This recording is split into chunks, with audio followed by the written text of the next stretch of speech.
You ask Tiger to solve. This deals with linear equations with one unknown. The final result is t equals 7/5. Let's solve it step by step. Group all constants on the right side of the equation. Add 3/5 to both sides. Combine the fractions. Combine the numerators. Reduce the zero numerator. Simplify the arithmetic. Combine the fractions.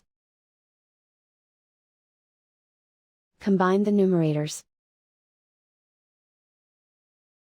And so the final result is t equals 7/5.